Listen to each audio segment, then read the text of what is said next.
You're listening to ASOTU CON sessions by Space Auto, recorded live at ASOTU CON 2025. We're live on the ASOTU CON podcast stage, which is powered by Space Auto and in the heart of the action here at ASOTU CON 2025. I'm David Spisak, CEO of Disruptive Growth Solutions, and I'm here today with Daniel Govaer talking about shiny object syndrome leads to failure to launch. So, Daniel, it's great to see you. I've had the pleasure of knowing you. And what's cool about you, just to start off with, is that you're an operator. Right? You've been an operator for a long time. So let's start there just to establish some context here. So how long have you been in the business? How long were you in the retail side of the business? Just about almost 23 years. 23 years. Yep. All right. Most recently was Germain, the Mercedes-Benz store? Right, with Mercedes-Benz. Mercedes-Benz, most of it, actually. And starting off pretty much with Mercedes-Benz and going through it, yeah. And all right, so let's jump right into it. So tell me, in your mind, what is shiny object syndrome? And why in your brain does it lead to a failure to launch? It's absolutely a real thing. And it's something, first of all, to calm everyone's nerves on the partner or vendor side, this is something that initiates from the dealer side. And what it is there's like reasons for it. We choose either to not focus on the harder task, or we look for a tool and not a solution, or we're ultimately hoping that we can have some type of thing replace whatever is bothering us. It erodes the confidence in the team because why did we have this? What did we switch to this, right? They probably weren't part of the full decision-making process. The buy-in isn't buy-in necessarily. It was their awareness of the need for a new solution. So then I come to you and I say, here's this new thing. And it's shiny and it's new and you gotta love it because I love it. But I'm looking for something. I have a problem. I'm not in love with the problem. I'm simply looking to fall in love with the solution. And I feel like it's funny you say that. I love that because I think it was 2 NADAs ago, this hit me so hard. It's frustrating to me that every time you go to an NADA or some of these things, you see people walking up and down the wide carpet, right? And looking for the silver bullet of the month. And it led me to do a post that said, your dealership is not a chia pet, right? You can't just buy something, add water, problem solved. And you said something, I think it's critically important. It's something we have to get past. We've got to stop buying things to throw that to try to fix a problem, right? Instead of fixing the real problem. If you would be so kind, share, in your opinion, how do we fix the real problem? I think that there has to be the levels of the people who's the one who's first of all agreeing that we have a problem. How did we define together that we have a problem in your department or in the store in general, right? And then who's the filter? So if I'm the check signer and I'm the contract signer, a lot of times people then assume that I'm the decision maker. In a proper environment, I'm the contract signer, but I'm not the decision maker on this because I need your decision that this not only is a problem, we've agreed this is a problem. And that should take longer than then saying, this is a solution, this is how it will help me, what question does it answer? You know, it leads me to this conclusion. I think you're going to agree with it. But we as vendors have culpability. Right. Because you can't be so excited, so interested, so focused on just trying to sign somebody when you know how the movie's going to end. Exactly. And so, for example, if there's only one person in the demo, and that's the dealer. Big red flag. Who's going to sign the agreement, which sounds great. We all want the decision maker. Right. But I don't have the buy-in. I don't have the other constituents. I don't have the person who's going to fill out the agreement or handle the implementation or help with the training or anything else. Do you agree with that? Is that a big problem when you just see a dealer or a decision maker on that Zoom call or by themselves, right? Without it's red flag. As a general manager, if you're going to tell me something that's going to help my service department, I'll say okay, but here's my service manager, here's my shop foreman, and here's my BDC manager, right? You talk to them, they see it. If they like it enough, then they'll come to me and tell me about why they need it, rather than me telling them that. So perhaps just an easy pivot is we go from that model to going to a model to where you become the person who authorizes it. Authorizer, right. But everybody else who's a stakeholder needs to approve it. Exactly. And is that fair? Yeah, and as a vendor, wouldn't you appreciate having the internal momentum built up in the store already?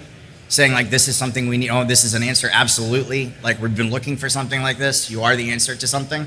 Because another thing that I love, and I think you embody this a lot, when there's vendors that simply say, you're not ready yet. As an operator, actually, that made me fall in love when they say, like, you're not ready for this yet. I've done that many, many times. Right. Because, the partnership, everybody's saying from a dealer perspective, and I get it, and they're right. I don't want vendors, I want partners. But here's a news flash. We want partners too. Is that Justin Bird? Is that Justin Bird? Bam. How are you, bro? So I got to get the stakeholders in the room. You got to make sure everybody has buy-in. But don't you also have to make sure at the jump that if you're the gatekeeper, you're the one authorizing it, you honestly need to make sure that what you serve up to people is something that you're going to get involved with. The tree dies from the top. Right. And a lot of times, Daniel, I see solutions that have a great opportunity, potential to solve a problem, but then once it's in there, the leadership falls out. Because they're fascinated with it at first, and I'm sure you've seen that too, right? Where they're super in on it at first. They want to do the settings. They want to be in there at first, but then other things come up, and so then it's sort of left hanging. So the decision maker, the authorizer, cannot be the champion. And those two things cannot come together. If I'm the champion of something at the store, it can't work just on the basis that I'm the champion for it. And I can't be the one who's consistently every month making sure that I'm utilizing it. Because what you said, if you don't have everybody on the call at the beginning, what do you expect your utilization rate to be? And I'm not talking about engagement. I'm talking about the actual utilization of the product to its fullest. That has to come from the store operating level. I just finished moderating a panel, and I asked 3 smart people on the stage one question. Is it time today for dealers to audit their tech stack? If they haven't done so already, and if they don't do so on a regular cadence, then today they should start. Because you think about it, that is, if you look at a financial statement, I know you do, working with some people, I don't know of a line on that statement that has gotten more bloated, that has grown more over the last 10 years than that data processing line. Absolutely. And we always talk about needing to hold our people accountable, hold our marketing accountable. Don't we need to hold our tech stack accountable? And it should align with what our culture is and what our value is. Which, by the way, the culture shouldn't change. Correct. But the world changes. Every day. So that tech stack that might have lined up perfectly well, just like a pay plan that worked great 5 years ago, may need to be updated. A marketing strategy that worked great 2 years ago needs to be updated. The same thing for a tech stack. And recognize that your tech stack has the unfortunate capability of also disengaging your team members. If you start to proliferate your tech stack, it's a balance that you have to make. If you live in a current ecosystem of X provider, are they able as a total ecosystem, maybe one product isn't better than a standalone product, but as an ecosystem, it's best, and it keeps your team members engaged? Would that not be preferable than starting to proliferate your tech stack? Because at the line level, as a service advisor, as a salesperson, how many windows do I need to have open now to do my job? Yeah, that's a great point, because you sign up all of these vendors with a very specific, serious intention to get utilization, adoption, utilization, and ultimately ROI. Right. But one thing I'm not so sure we've given enough thought to is that when you have 8, 10, 12, 15 different solutions, and you go up to any manager or anybody in your store, and they have 4, 5, 6, 8, 9 windows open, Yep. I got news for you. You just don't have the time. You don't have the bandwidth. Right. So it's almost like you better start choosing your baseball team and figuring out which ones are delivering on the promise, which ones are getting the utilization. And by the way, if you have multiple stores, what is the implications of this store using it 80% of the time and this store using it 30% of the time? Did it have an impact on my bottom line or my sales or whatever it might be? And if so, you got to do something about it. Do you agree? Yeah, absolutely. And that's a litmus test I do when I'm in stores, is actually go to a salesperson or go to a service advisor and just look at their screen to begin with, right? And see what's open. Which can be an interesting exercise in and of itself. Sometimes you have to have blinders on, I'm not going to lie, right? But Yeah. to see, but then to ask you the question is how easy is it for you to sell me a car right now? Or how easy is it for you to buy my car right now? I hear this too, Daniel. Every dealer wants to deliver a better client experience, a frictionless experience. And what I always say back to them is it's that old expression, you can't give me what you don't have. So if you have a friction-filled tech stack, you're going to end up with associates that are moving that friction forward to the client. To the experience, right? Absolutely. So it becomes even more important, doesn't it, to audit it from that standpoint. Are people utilizing it? Are you getting a great ROI? Is it having an impact? Does it contribute to a great client experience? All those things become important. Become paramount. And you don't need to, and you see it everywhere that you go. You and I travel a lot. Is there no better way to look at the airport than an example, right? If you have to go to the ticket. The Newark airport, perhaps? That's one of my favorites, right? But is that not the experience of going to a ticket counter with, and I have no idea what you're doing. How did they go? It's kind of like this, yeah. And that's pretty good. And I don't know what you're doing, but you clearly don't seem to like that you're doing it. And I sort of feel bad that I have to ask you to do it. I don't feel bad. No, you don't. I'm paying you, buddy. All right. But bag check has become, as much as we can do through the, I mean, they have every possible scenario. Do it from your app. Do it from the kiosk. Do it from the SkyCab. Please do it anywhere except for asking one of our people at a counter to check your bag.